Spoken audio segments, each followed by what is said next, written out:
지난 시간에 이어서 오늘은 주제가 같습니다. 지난 시간 기억나십니까? 한참 네 짐승의 비유를 이야기했죠. 오늘은 두 짐승이 나옵니다. 근데 또 다른 이야기가 아니고 지난 시간에 7장에서 했던 이야기를 8장이 또 하는데, 시기는 지난 시간에 우리가 보았던 그 다니엘의 환상이 3년이 지나고 나서 또 환상을 꿈을 꾸는데, 또 똑같은 느낌으로 이상을 받고 꿈을 꾸는데, 이번에는 3년 후에는 두 짐승의 이야기가 나옵니다. 그래서 이제 이 의미가 또 무엇을 말씀하고 있는가 하는 것을요, 한번 살펴보도록 합니다.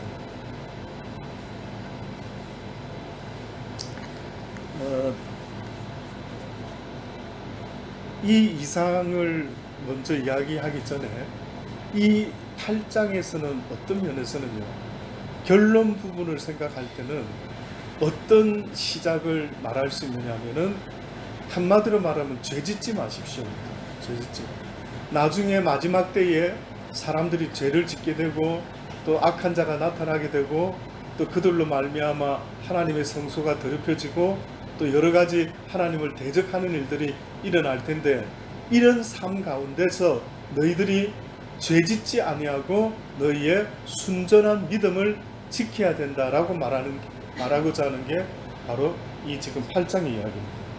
그래서 이제 시작되는 시점이 벨사살 왕 3년에 다시 이상이 나타났더라. 볼 때에 내 몸은 엘람도 수산성에 있었고 내가 이상을 보기는 올레 강변에 서니라. 눈을 들어본즉 강가에 두 뿔 가진 수양이 있었는데 그 두 뿔이 다 길어도 한 뿔은 다른 뿔보다 길었고 그 긴 것은 나중에 난 것이라.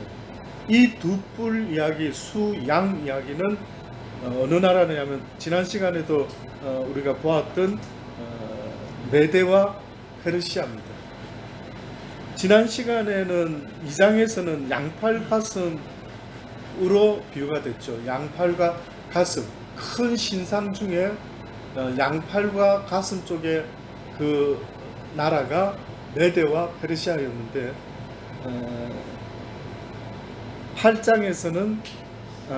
7장에서는 지난 시간은 몸 한편을 든 곰으로 표현이 됐죠. 곰. 근데 오늘은 무엇으로 표현됐느냐 하면은 두 뿔을 가진 수양으로 비유됐습니다. 근데 나중에 난 뿔이 더 길었다라고 이야기를 하죠. 지난 시간에도 말했지만은 메대와 이 페르시아는 같은 라틴계 혈족입니다. 아리안족 혈족입니다. 아리안족 혈족. 근데 같은 혈족인데 나라가 둘로 나누어져 있어요. 이름이. 그래서 이 사람들이 연합해가지고 바벨론을 치기도 하고 이렇게 여러 정복을 하는데 상당히 많은 큰 힘을 나타내는 그런 한 시대의 나라가 됐죠. 근데 처음에는 메대라는 이름이 앞섰어요. 그러니까 저 메대 사람들 이럴 정도로 두 나라지만 주로 호칭이 메대가 부러졌대요. 근데 나중에 점점점 페르시아로 불려졌대요. 메대 이름은 사라지고. 근데 이거는 이제 역사학자들은 이걸 알기 때문에 이렇게 표현을 했는데, 성경은 도대체 앞으로 일어날 일을 어떻게 알고는 두 양뿔의 비유를 했는데 첫 번째 뿔보다 나중에 뿔이 더 길어지겠다, 이렇게 지금 다니엘이 이야기를 하는 겁니다.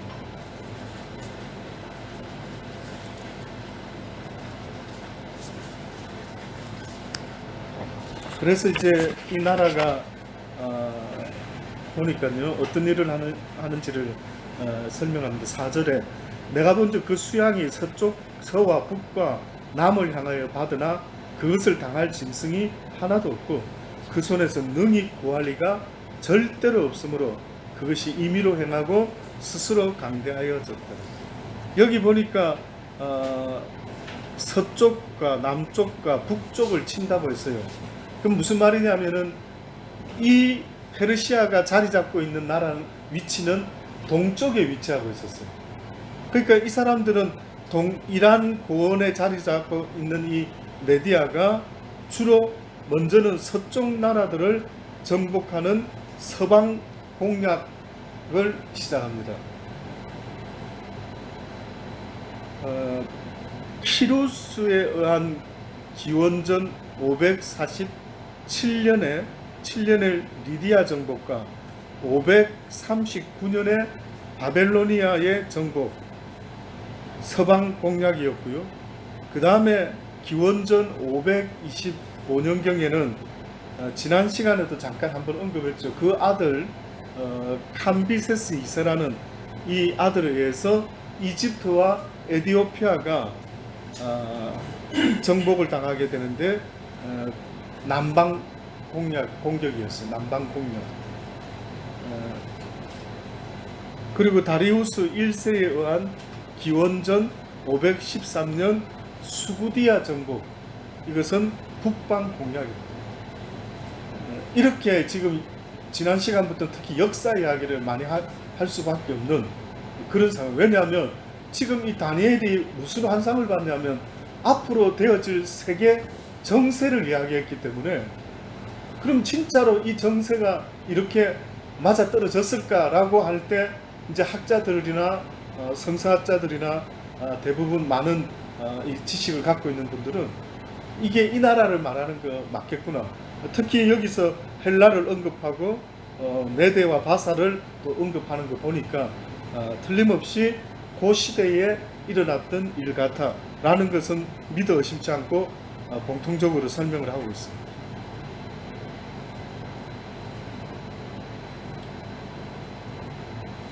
그 다음에 등장하는 예화가 또 있죠. 5절에 내가 생각할 때에 한 수염소가 서편에서부터 와서 온 지면에 두루 다니되 땅에 닿지 아니하며 그 염소 두 눈 사이에는 현저한 뿔이 있더라. 이 그림은 제가 복사를 하려고 하다가 특별한 그림이 아니더라고요. 그러니까 그냥 양, 우리가 잘 아는 호주의 양 그림이고요. 그 염소도 그냥 털 좀 많은 염소 그림 정도. 예. 그래서 상상하기가 그래 어렵지는 않는 것 같아요. 그것이 두 뿔 가진 수양 곧 내가 본 바 강가에 있었던 양에게로 나아가되 분노한 힘으로 그것에게로 달려가더니 내가 본즉 그것이 수양에게로 가까이 나아가서는 더욱 성을 내어 그 수양을 쳐서 그 두 뿔을 꺾으나 수양에게는 그것을 대적할 힘이 없으므로 그것이 수양을 땅에 엎드려뜨리고 짓밟았으나 능히 수양을 그 손에서 벗어나게 할 이가 없었더라. 수염소가 스스로 힘이 강대하여 가더니 강성할 때 그 큰 뿔이 꺾이고 그 대신에 현저한 뿔 넷이 하늘 사방을 향하여 났더라. 그 중에 한 뿔에서 또 작은 뿔 하나가 나서 남편과 동편과 또 영화로운 땅을 향하여 심히 커지더라. 자, 지난 시간에 열심히 공부하신 분들은 뿔 이야기 여기 할 때에 지금 이 헬라를 이야기하고 있을 때에 지난 시간에 했던 비유하고 여기는 조금 뿔 차이가 납니다. 지난번에는 뿔이 몇 개 난다고 그랬어요? 10개가 난다고 그랬죠. 근데 지금 여기서는 뿔이 몇 개 난다고요? 4개가 난다고 하면서 지난 시간에도 10개 후에 작은 뿔이 하나 나면서 있는 새 뿔을 밀어내고 뭐가 나타난다 이렇게 표현을 했었죠. 그런데 지금 여기서는 8장에서는 처음부터 4뿔이 나타나고 여기서 작은 뿔 하나가 또 나타난다 라고 이렇게 동시에 표현을 했어요. 그래서 작은 뿔, 성경에서 작은 뿔은 우리가 지난 시간에도 보았지만은 어느 나라를 말한다 그랬습니까? 작은 뿔, 로마, 캐톨릭을 이야기한다 그랬죠. 예. 캐톨릭. 예. 이게 역사를 보면은 왜 캐톨릭이 한 국가로서 등장할 수밖에 없는 그런 역사적인 백그라운드를 갖고 있는가를 오늘 보면은요. 이렇게 그래서 다니엘이 뿔 4개와 함께 동시에 작은 뿔까지도 언급을 했구나. 이게 이렇습니다. 우리가 지난 시간 보았던 것처럼 알렉산더 대왕이 왕위를 이후 후사를 남기지 않고 자식 없이 죽었어요. 죽을 때에 유언을 해주십시오. 누가 그 다음에 왕을 이어서 이 나라를 다스리면 좋겠습니까? 그랬을 때 뭐 신복이나 누구 하나를 딱 세워서 하면 깔끔하게 군소리가 없었죠. 근데 뭐라고 남겼다고요? 힘센 녀석이 해라. 그러니까 이거는 무슨 뭐 싸움을 아예 부채질을 했나? 힘센 자가 내 나라를 이어라. 약한 녀석 하지 말고. 이러다 보니까 야 그럼 힘은 내가 센데 또 누가 아야 내가 세다. 이렇게 해가지고 일어난 자들이 내 갈래로 이렇게 일어나게 됩니다.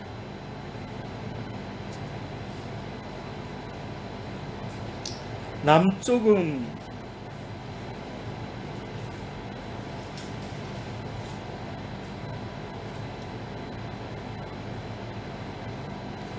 한번 제가 그 나라들을 한번 알려드리겠습니다.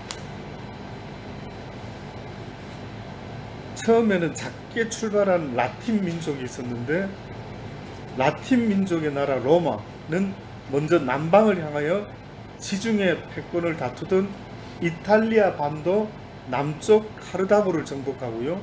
남방 이집트를 장악했습니다. 동방으로 진출하여 알렉산더 대왕의 고국인 마케도니아를 패배시키고 시리아를 정복하게 되고 영화로운 땅 예루살렘과 성전을 유린함으로써 남편과 동편과 영화로운 땅을 향하여 힘이 커진 나라가 또 생깁니다. 이렇게 출발했던 나라들이요. 나중에는 로마는 힘이 커져서 대제국으로 그렇게 나라가 자리를 잡게 됩니다. 근데 이 지금 방금 지역을 나누어서 이렇게 4개의 패권이 생겼는데 이 작은 뿔 로마 교황권을 상징하는 이 작은 뿔 나라가 함께 시작되는 상황이 벌어집니다. 얼마 안 돼서 서기 476년에 게르만 민족의 침략으로 서로마 황제가 없어지게 됐다 그랬죠. 로마 사람들이요, 교회를 중심으로 하는 정치 조직을 유일한 국가 조직으로 생각하기 시작한 때가 바로 이 시점에서 시작이 됐어요. 무슨 말이냐면은 세상의 황제가 공석이 되는 상황에서 누가 그 황제의 자리를 대신하게 되느냐면 교황이 대신하게 됩니다. 로마 추교가 그 자리를 대신하게 되면서 카톨릭 교회의 교황이라는 칭호를 가지고 자신을 그 자리에 밀어 올리게 됩니다.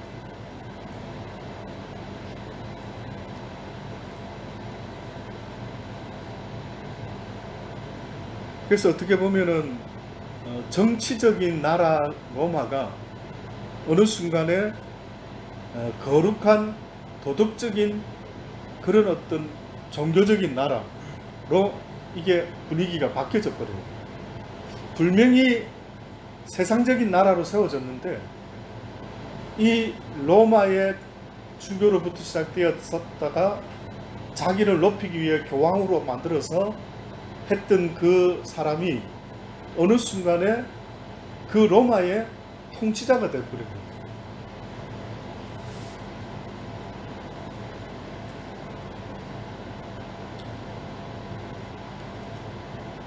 그래서 이제 로마가 여러 가지 로마의 이 교황이 여러 가지 일들을 만들어내는데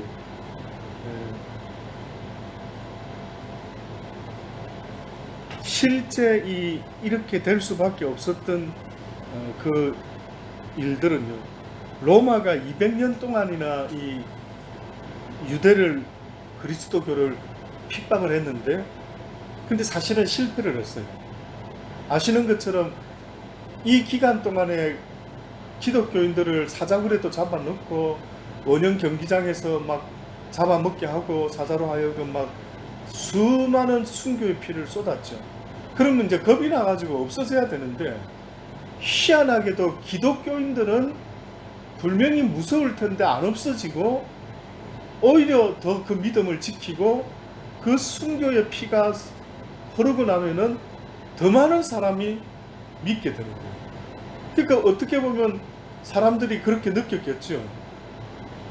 저 기독교인들을 죽이는 저 나쁜, 어떻게 보면 왕, 저 나쁜 자들, 그들 앞에 대항하지 않고 그저 사자의 밤이 되면서도 하나님께 기도하는 그들의 모습을 보고 그 인간이라면 뭔가 느끼지 않았겠어요. 이게 없어지지가 않는 거예요. 그래서 좋은 뜻으로 기독교가 이 로마의 종교가 되는 게 아니고 다른 정치적인 수법을 쓰는 거예요. 기독교를 세속화시켜야 되겠다라는 목적으로 기독교를 허락을 해줘요. 그래서 313년 신교의 자유를 허락하면서요, 성직자들에게 특전을 베풀어주고 우대하고, 그리고 그리스도인들과 각 교회들에게 각종 혜택을 베풀어서 교회가 교회다운 순수했던 모습을 잃어버리고 사회의 멤버가 되게 만들어가지고 사회에서 하나님을 모르는 자들이 행하는 삶의 모습을 하나님이 믿는 자들이 한 자리씩 차지하면서 그 일을 하기 시작합니다. 그래서 정치와 종교가 분리되어야 된다라고 말하는 이유 중에 하나가 이런 역사적인 이유가 있기 때문에 그렇습니다. 오늘날 우리 시대에도 지난 시간 말했지만 대한민국의 정광훈 목사라는 사람이 막 그 문재인 정부에 대해서, 그러니까 얼핏 들으니까 일반 기독교인들이 문 대통령이 빨갱이 사상이 있는 자가 맞다. 저는 처음부터 누군가가 어떤 정보를 줘서 보니까 일리가 있겠더라고요. 그래서 한국의 어떤 우리 찬양 사역자 중에 한 사람을 어떻게 그 연락이 와가지고 뭐 무슨 이야기하다가 저는 뭐 투표를 못하지만 그 문재인 씨는 안 됐으면 좋겠다, 이제 이런 표현을 한번 잠깐 했는데 그 젊은 친구가 막 그 목사님이 왜 그런 이야기를 하느냐 하면서 그리고 저는 권면을 해준 건데, 저도 그런 이야기 보통은 잘 안 하는데 어떤 특별하게 그 친구만 이렇게 이야기가 돼가지고 한번 권면을 해준 적이 있어요. 근데 막 그렇지 않는 쪽으로 막 자기는 정치를 다 알고 있는 것처럼 그렇게 이야기를 하더라고요. 그래서 그렇게 해라고, 미안하다고 그랬는데 지금은 완전히 이런 일이 있을 줄 아무도 몰랐었죠. 중간에 언제 한 번쯤 다시 메시지가 왔더라고요. 약간 사과하는 듯한 무슨 이런 식의 이야기를 하는데 그냥 앤서를 안 했어요. 저는 그 그리스도인이 뭘로 기준을 삼느냐면요, 옳고 그름을 위해서 함부로 말하는 것은 저는 이거는 그리스도인의 모습이 아니다. 하나님은 옳고 그름을 보는 게 아니에요. 하나님의 눈에 옳고 그름을 따질 때 그 누구도 옳은 사람이라고 말할 사람이 없어요. 의인은 없나니 하나도 없다라고 말씀하신 것처럼 그 누구도 옳고 그름으로 자꾸 이 세상을 판단하고 하면은 그 사람도 거기에 걸려들게 되는 거예요. 그래서 그 사람도 결국은 긍휼 없는 심판을 받게 된다라고 엄히 말씀한 이유도, 너희도 도무지 판단하지 마라. 내가 모든 것을 다 드러낼 때까지는 도무지 판단하지 마라. 왜 저 사람이 그래 말해도 말귀를 못 알아듣지? 왜 하지 말아 했는데 저렇게 하지? 그런 경우 있습니까? 살면서 좀 답답한 경우 있죠. 애들 키우면서나 뭐 남편에게 뭐 아내에게 이야기하는데 말귀를 못 알아듣는 것 같아. 왜 그렇게 계속해? 여러분, 하나님께서는 우리의 판단보다 더 깊고 넓으신 무소부재에 관찰하시는 하나님이 모를 수가 없죠. 아시죠? 저는 생각할 때 하나님이 우리가 100점 되는 인생이 되어라 라고 말씀하는 게 아니라 100점 되지 못하는 내 인생을 돌아보면서 하나님의 도움을 구할 줄 아는 자세가 있는 게 더 중요하다라고 말씀하는 것 같거든요. 너는 완전하지 못하지만 완전하고자 몸부림을 치는 그 모습이 너에게 있었으면 좋겠다. 그래서 저도 완전하지 못하죠. 저도 비록 목사지만 하나님의 시각에서 보면 저 완전한 사람이 아니라 죄인 중에 괴수죠. 예, 바울이 말한 것처럼 부족함으로 따지면 어디 가서 명함을 낼 수가 없는 그런 인생입니다. 그런데 하나님이 그럼에도 불구하고 포기하지 않고 자빠지고 쓰러져도 또 일어나서 하나님을 바라보고 걸어가는 그 자세를 우리에게 말씀했는데, 말을 사람들이 옳고 그름을 너무 심하게 말을 하는 게, 그래서 저희 누님도 저한테 어떤 메시지를 보내와서 이거 한번 들어봐라 했는데, 보니까 저는 누군지는 몰랐지만 정광훈 목사의 설교를 저한테 들려주더라고요. 듣고 평가를 좀 해달래요.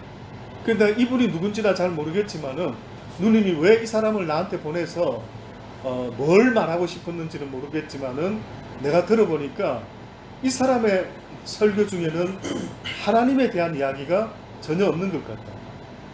자기 이야기하고 뭐 강대상에서 도둑놈 만났는데 막 싸웠는데 내가 그놈한테 지겠습니까? 내가 막 옛날에 복싱을 했는데 내가 족치고 뭐 무슨 이런 이야기를 강대상에서 설교라고 한 것 같아요. 그뭐 나는 자세히는 모르지만 내 심령에는 이 사람 이야기는 더 이상 안 들었으면 좋겠다. 이렇게 누님에게 이제 엔서를 보냈죠. 근데 지금 대한민국의 수많은 사람들이요, 옳고 그름으로 그 정광훈 목사라는 사람의 이야기를 듣는 모양이에요. 그래서 그 사람이 문재인 내려와라 이러니까 옳다, 잘한다, 애쓴다, 이렇게 지금 분위기가 되어가는 것 같습니다. 그래서 심히 어떻게 보면은 대한민국이 어찌하려고 이런 자들이 이렇게 나타나가지고 이렇게 혼란스럽게 만들고 있을까 하는 게 상당히 걱정스러운 부분이더라고요. 심히 시끄럽더라고요, 대한민국이. 최근 들어서 정말 아예 안 듣고 싶을 정도로 뭐 무슨 그런 막 춘추전국 시대 같이 온만 나라가 분열이 일어나서요, 뭐 온갖 이야기들이 다 나오고 온갖 무슨 징조인가 싶을 정도로 그러고 있습니다. 이 캐도릭이 그 당시 때 그렇게 정치의 자리에 올라서기 시작하고 사람들이 이제 드디어 왕처럼, 세상 왕처럼 그렇게 일을 시작합니다. 그래서 그 지난번에도 말했지만은 그 황제가 313년에 신교의 자유를 허락했을 뿐만 아니라요, 321년 3월 7일에는 일요일을 휴일로 선포를 하고 법령을 공布합니다. 그리고 330년에는 수도 로마를 비우고 비잔티움으로 천도를 합니다. 그리고 392년에는 그리스도교를 공식적으로 국교로 삼게 됩니다. 자, 그러면서 이 주일날에 교회를 예배드리게 만든 이 캐도릭이 교회에 일어나는 모든 예배나 뭐 이런 모든 것들을 조금 바꿉니다. 어떻게 바꿔버리느냐 하면은, 예를 들어 성당들, 그 전에 회당이나 뭐 어떤 하여튼 그 집회를 할 수 있는 등, 봉헌물, 성수, 성일, 절개, 행진, 땅을 축복하는 일, 사제의 복장, 체발, 성상, 이 모든 것들을요 바꾸는데 어디서 카피를 뜯는가 보니까 이교들의 풍습에서 카피를 뜯어요. 그래서 지금 천주교 안에 75%가량이 그 당시에 온갖 잡종교에서 사용하던 그들의 풍습을 그대로 카피를 떠가지고 하고 있습니다. 그 중에 우리가 웬만한 분들도 잘 아는 것 중에 향을 피워가지고 이렇게 흔들면서 행진하고, 그 다음 묵주를 만들어가지고 계속 이렇게 하고, 이게 그 전에 크리스찬들의 삶에서는 이런 거는 상상도 하지 못했어요. 이런 건 있을 수도 없었죠. 뿐만 아니라 교황은 자기를요 수직적으로 계속 높이기 시작했어요. 통치하려고 하니까 자기를 대단한 신의 대리자이자 이 모든 백성을 다스릴 수 있는 능력을 가진 왕으로 어필을 시키려고 하니까 계속해서 하나님과 맞먹는 자리까지 올라가는 교리를 만들어냅니다.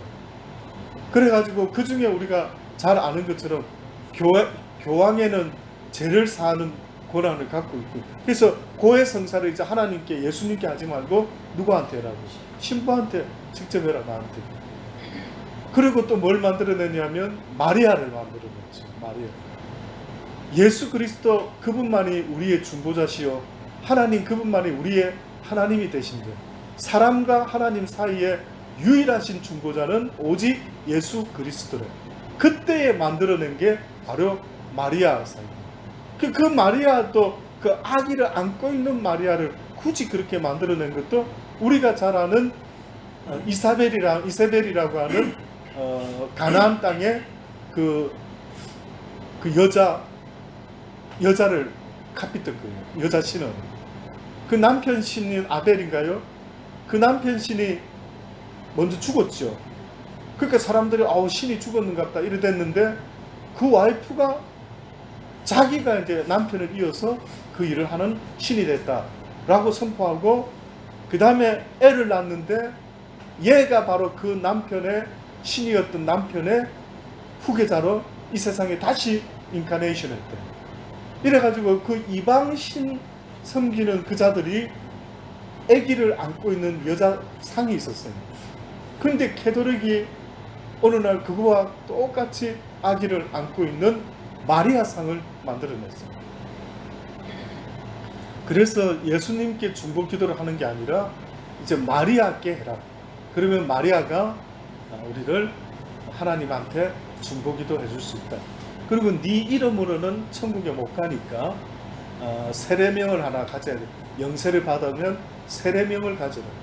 그래서 베드로, 바울, 그래서 성인의 이름을 가져서 네가 하늘나라에 갈 수가 있게 된다. 그래서 캐톨릭에서는 세례명을 다 바꿔서 주죠. 그래서 그 성자를 그렇게 나름대로 붙였던 것 같습니다. 자, 이렇게 급속도로 세상의 왕으로서 또 하나님의 대리자로서 자신의 자리를 이렇게 높이 세웠던 것 같아요. 그래서 오늘 우리 이 본문에도 마지막 때에 이들이 권세가 얼마나 강해지는지, 어떤 짓을 하는지 24절에 그 권세가 강할 것이나 자기의 힘으로 말미암은 것이 아니며, 아마 사단이 돕지 않았을까. 다니엘은 분명히 자기 힘으로 저렇게 할 수 없는데 누군가가 돕는데 그거는 말 안 해요. 누군가가 그 자를 돕는데 자기 힘으로 한 것은 아닌데, 그럼 누구 힘으로 교황이 그렇게 엄청난 파워를 가지게 되고, 악한 사단의 영이 역사하지 않고서는 그런 일이 과연 일어날 수 있을까? 그래서 그 자는 하나님을 처음부터 대적한 자였죠. 그러니까 그 대적한 자가 뒤에서 도우니까 그 교황이라는 인간은 무엇을 하고 있느냐 하면 하나님을 대적하는 일을 하기 시작하는 겁니다.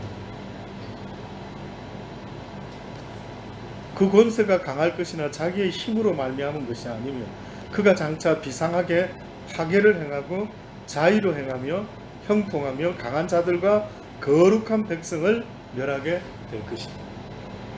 이들이 이렇게 한 200여 년 동안 그리스도인들을 얼마나 많이 죽였는지 모릅니다. 히틀러가 유대인 죽인 숫자보다 더 많은 숫자를 이 캐톨릭 교황이 죽였습니다.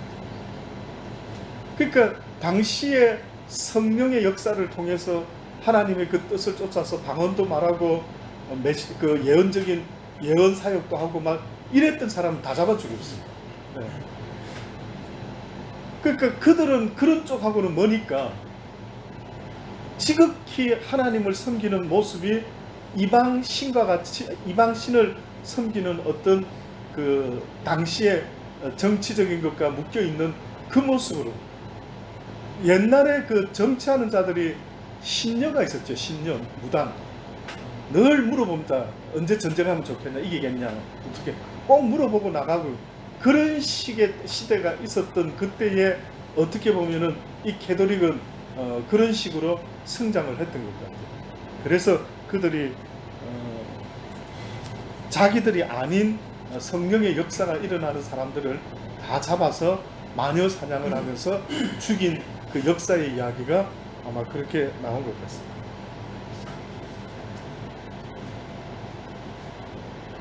그 7장과 8장에 이렇게 한번 비교해서 방금 그러한 사건들이 어떻게 일어났는지, 어떻게 성경이 표현했는지 한번 봅니다.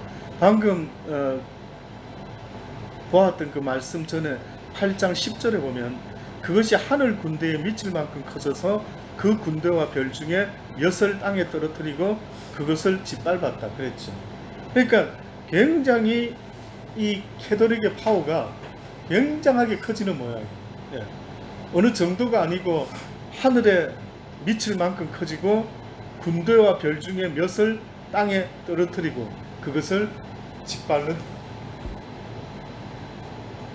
그러니까 이 캐톨릭이 도대체 어떤 영적인 놀라운 파워를 가지고 나타내렸는지 모르겠지만은 하늘나라에 어떻게 보면 어느 정도 치명적인 영향을 끼치는 이런 짓거리를 한다. 이렇게 지금 성경이 예언을 하고 있는 거예요. 다니엘 7장 25절에 보면 또 지극히 높으신 자의 성도를 괴롭게 할 것입니다. 그러니까 좀 하나님이 지켜주시면 좋은데 하나님을 섬기는 자들을 그때도 죽였지만 앞으로 되어질 마지막 때에도 예수 그리스도를 믿는 자들을 그 자는 죽인다. 얼마 전에 캐톨릭 신부가 교황이 지금 많은 예언하는 자들이 뭐 이런저런 이야기들 하는데 지켜봐야 되겠지만 어떤 사람은 지금 교황이 죽으면 더 이상 교황은 없다. 또 어떤 사람은 한 교황 정도가 더 나온다.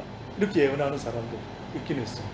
근데 지금 이 교황이 언젠가 비행기 안에서 인터뷰를 하는 장면이 있었어요. 유튜브에 찾아보시면은 아마 있을 겁니다. 근데 그 인터뷰하는 장면에서 그 교황이 어떤 이야기를 했냐면은 자기 입장에서 봤을 때 무슨 다른 정세나 이런 걸 이야기를 하다가 무슨 이야기를 하는데 골치 아픈 자들이 있다. 이 땅에는 아주 상대하기가 벅차고 골치 아픈 자들이 있다. 그것은 누구냐면 기독교 중에도 근본주의자들은 굉장히 골치 아프다. 하나가 안 된다. 우리랑 조인도 어떻게 보면 하고 같이 화합 정책을 쓰고 이렇게 두리뭉실 좋은 게 좋지 않습니까? 이러고 뭔가를 하고 싶었는지 뭔가 자기 뜻대로 안 따라와 줘서 그런지 이 세상에는 아주 조심해야 될 자들이 있고 참 정말 화합을 이루지 못하는 자들이 있다라는 식으로 이야기를 하더라고요.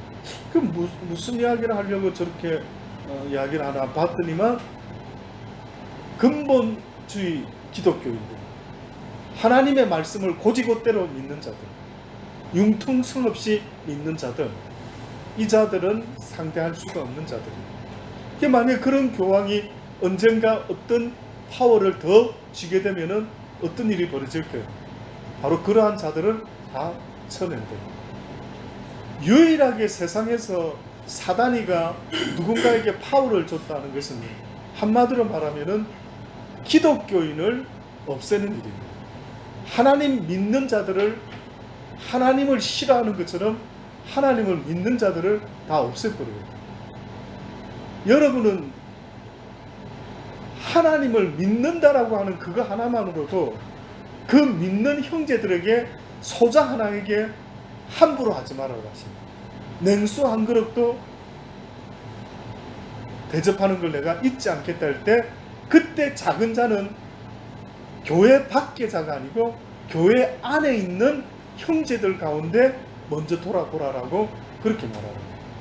그래서 소자에게 냉수 한 그릇 할 때 어떤 사람들은 이 소자를 교회 밖의 사람으로 생각을 하는데 성경은 그렇게 말한 적이 없어요.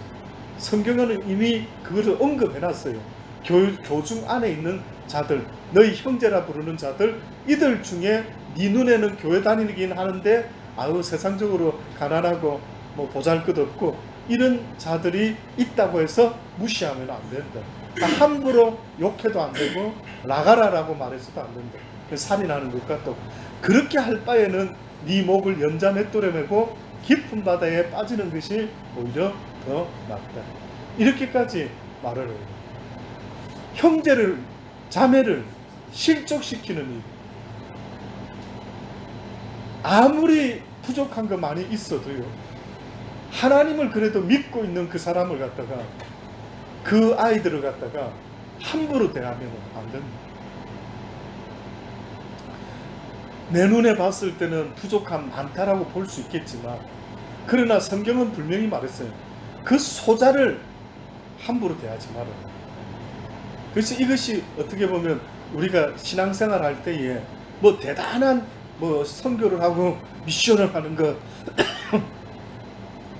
이것보다도 더 중요한 것이 바로 그러한 일이다라는 것을 늘 생각하면서 신앙생활 할 수 있기를 바랍니다. 그리고 27장 25절에 보면 그가 장차 말로 지극히 높으신 자를 대적할 것이다. 말로 대적한다 했죠. 8장 11절에 스스로 높아져 군대의 주제를 대적한다라고 해요. 그 다음에 8장 25절에 마음에 스스로 큰 채하며 또 스스로 서서 만왕의 왕을 대적할 것이다.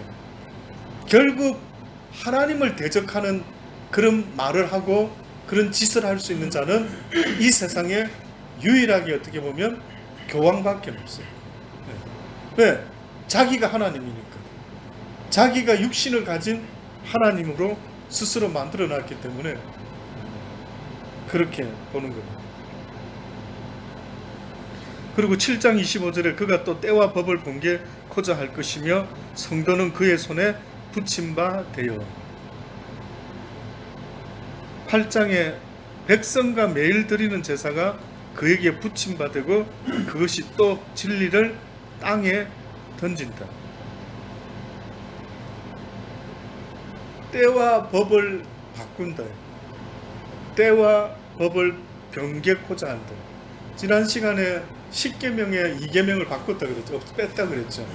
온갖 우상을 다 섬기다 보니까 땅이나 하늘 아래 어떤 형상으로도 형상을 만들지 마라. 그리고 섬기지 말아라 했는데 캐톨릭 성전 안에 들어가 보시면은 그 뭐 직접은 못 가도 이렇게 동영상 같은 거 보면은 온갖 상이 다 있죠. 온갖 상이 다 있어요.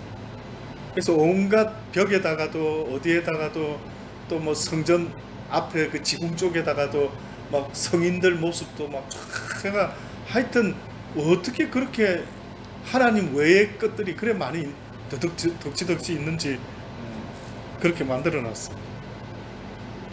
근데 이제 마지막에 7장 26절에 그러나 심판이 시작된 즉 권세를 빼앗기고 끝까지 멸망할 것이다. 결국은 마지막 때에 가서는 하나님이 멸망케 한대. 그가 사람의 손으로 8장 25절에 보면 그가 사람의 손을 말미암지 않고 깨어지리라. 그러면 사람의 손으로 망하는 게 아니라 하나님이 친히 손을 댄다라고 하는 이야기를 지금 예언하고 있는 겁니다. 아마 하나님께서 어떻게 하실지는 우리가 지켜봐야 되겠지만은 그렇게 하겠다라고 말씀합니다. 이 자가 여러 가지 때와 법을 번개하는 것 중에 가장 그 어떤 면에서는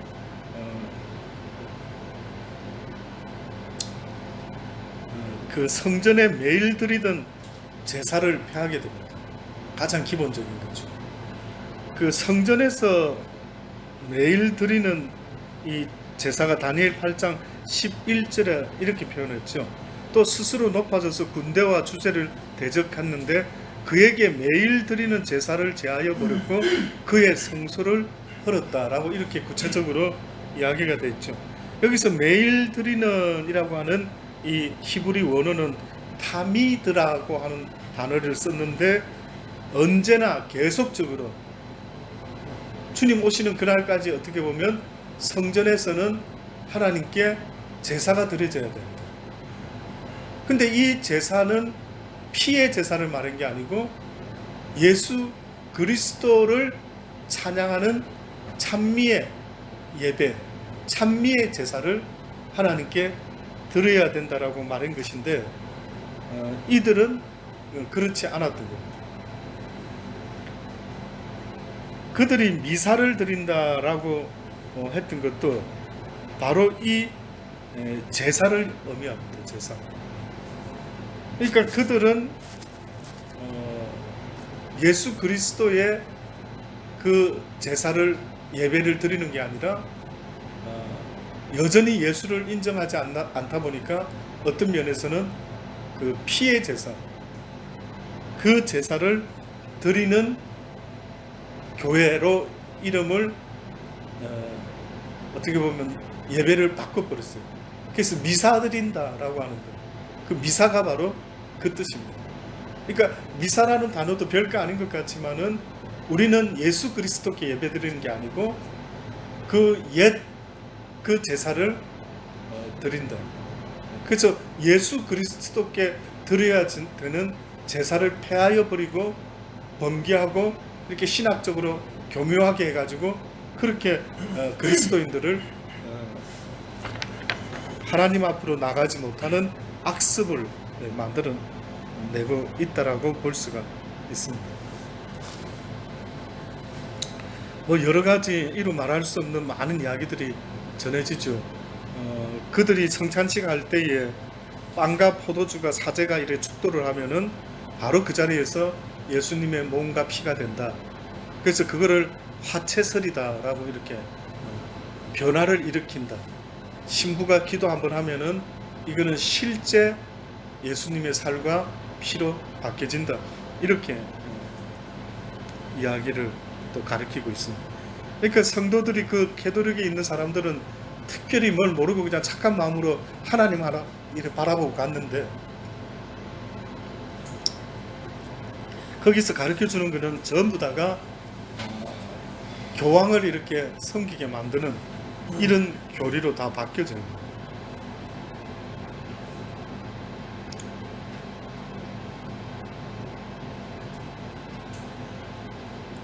그리고 한 가지 이제 마지막에 그 다니엘이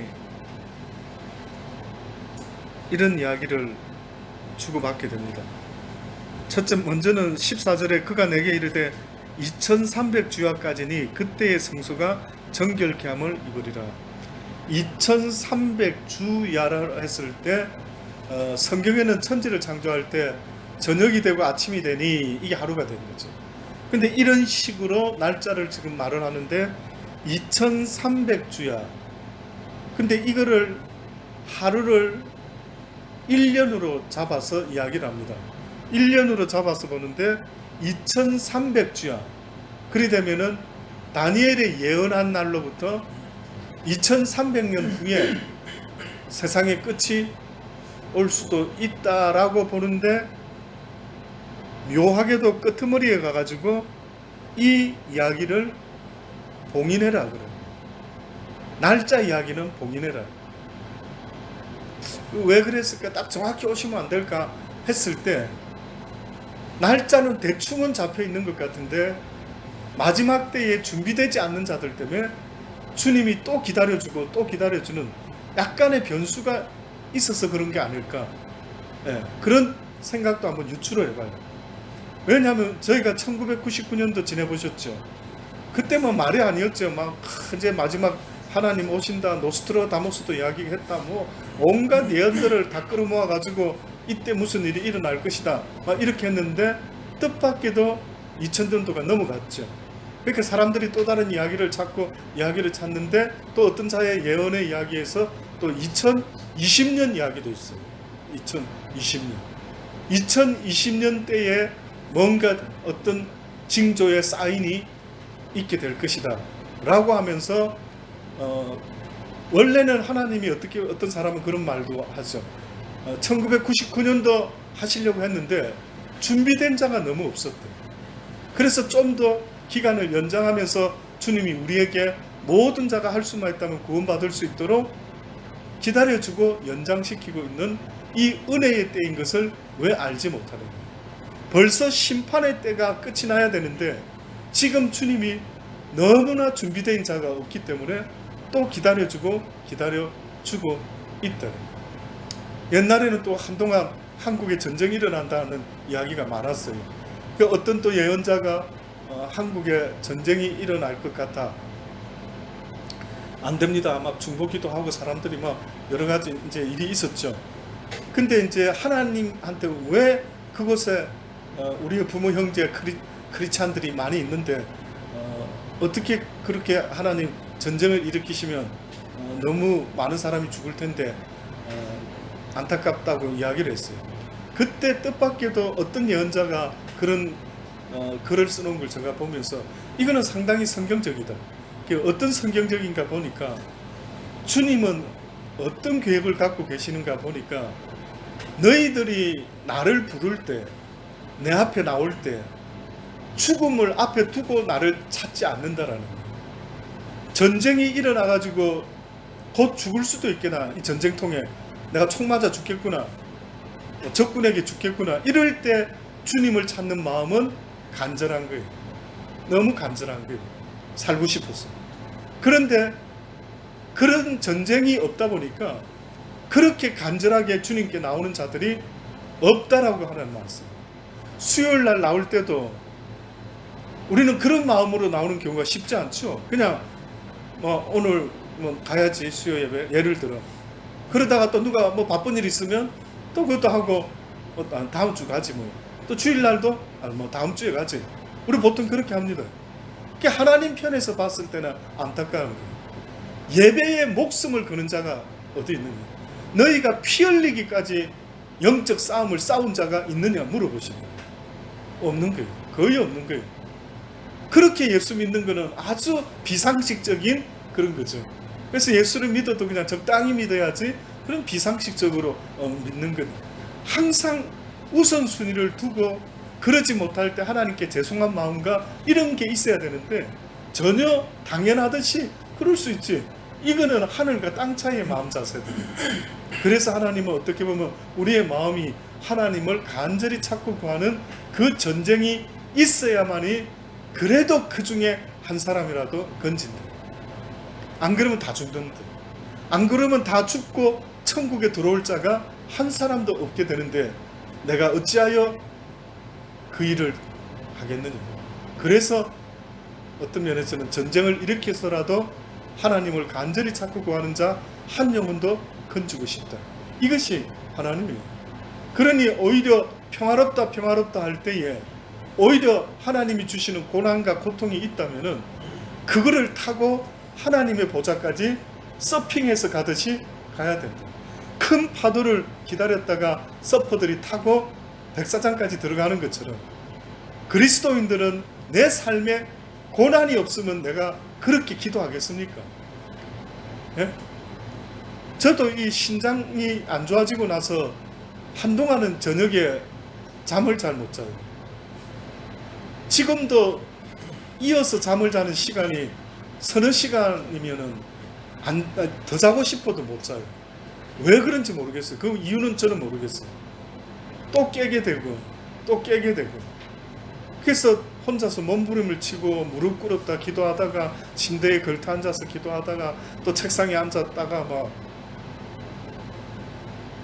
만약에 이런 게 없었다면은 나 그냥 잠만 잤을 건데 왜 이렇지? 처음에는 힘들었어요. 막 하나님께 왜 그렇습니까? 왜 몸이 이렇습니까? 막 힘듭니다. 나 좀 어떻게 해주세요. 막 낫게 해주세요.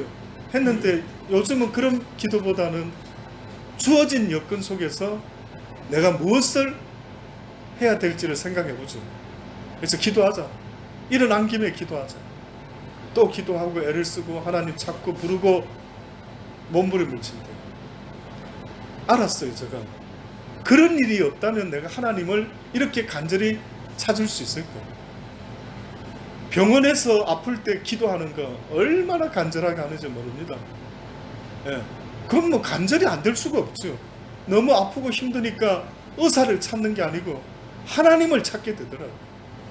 그래서 여러분 삶 속에도 너무나 힘든 일이 있으면은 어떤 면에서는 큰 파도가 왔구나, 이걸 타고 백사장까지 나가야 되겠구나 하는 서퍼들처럼, 그래 이참에 내가 하나님께 더욱더 강하게 간절히 기도하는 시간을 가지세요.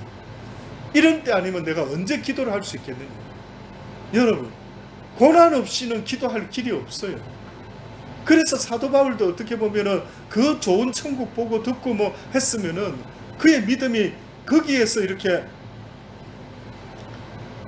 기초를 가지고 있었다 한다면은 언젠가 교만할 수 있고 언젠가 떨어진대. 근데 육신에 가시를 줬대.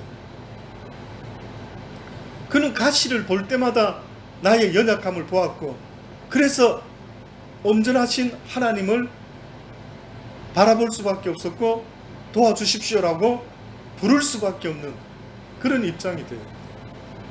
그러니 저도 싫어합니다. 저도 진짜 이 고난이 빨리 멈췄으면 좋겠어요. 언제까지 이렇게 살아야 되는지 알 수는 없지만은 이 육신의 고난 때문에 일어나는 모든 것들이 속히 멈추면은 얼마나 은혜일까라는 생각도 하죠. 그러나 모든 생명의 주권자 되시는 그분이 때와 기한을 정할 것이고, 우리는 주어진 상황 속에서 최선을 다해서 하나님께 나아가는 것, 그것 말고는 할 길이 없습니다.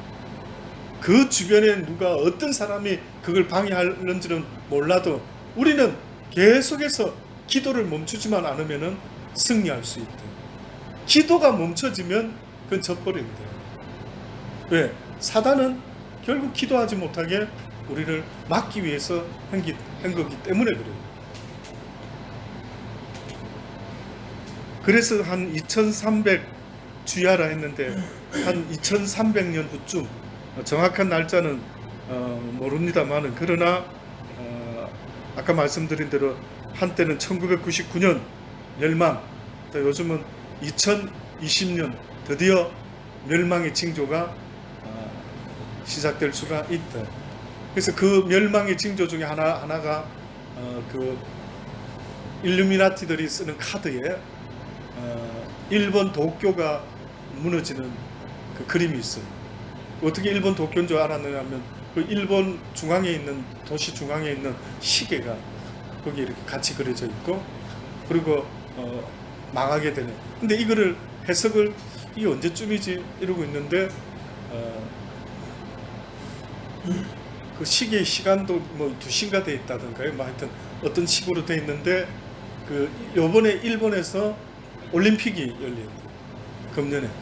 근데 이제 그 올림픽이 제대로 열려질지 아닐지 상당히 변수가 많은, 지금 벌써부터 말도 많고, 근데 이런 어떤 변수 속에서 일본이 큰 재앙을 맞게 되는 이런 걸 일루미나티가 그림을 그려놨어요. 보통 사람들은 처음에 얼핏 보면 그림이 일본인지 미국인지 어딘지 모르는데, 그 시계가 일본에 있는 시계와 똑같은 그 건물에 있는 탑에 있는 시계가 이렇게 상징적으로 들어가 있고, 거기 앞에 한 5사람이 나와 있는데 올림픽 경기 때 오륜기처럼 각자 그 색깔의 옷을 입고는 5사람의 앞에 이렇게 포진을 해가지고 있어요. 그래서 이제 예언하는 사람들이, 누군가가 일루미나티 카드는 저절로 일어나는 게 아니라 이 세상 권세진 자들이 자기들이 만들어내요.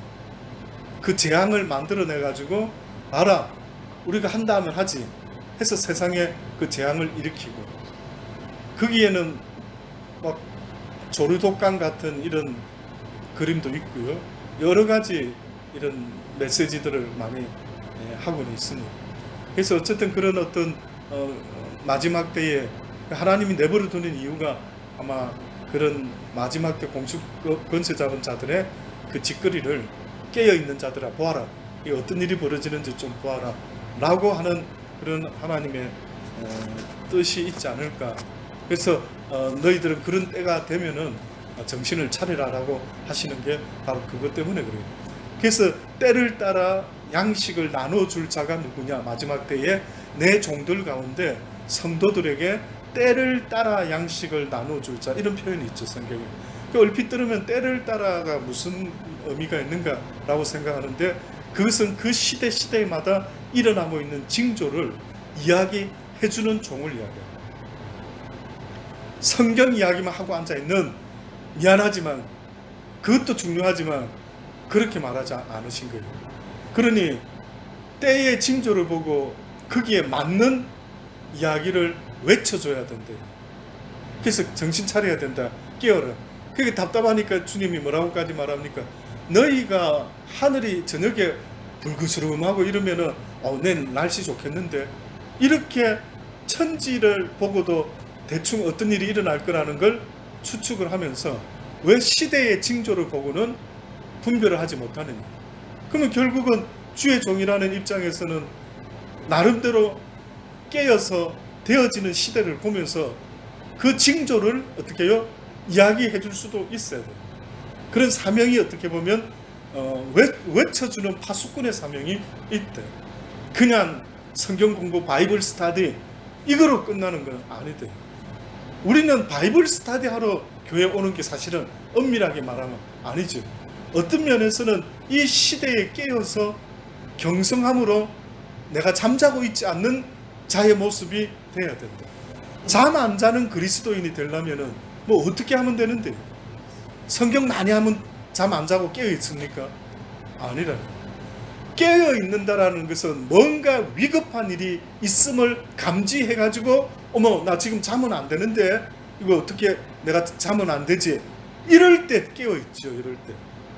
이 도적이 곧 온다 했는데, 이 도둑놈이 우리 집에 언제 들어와? 이렇게 할 때는 깨어 있죠.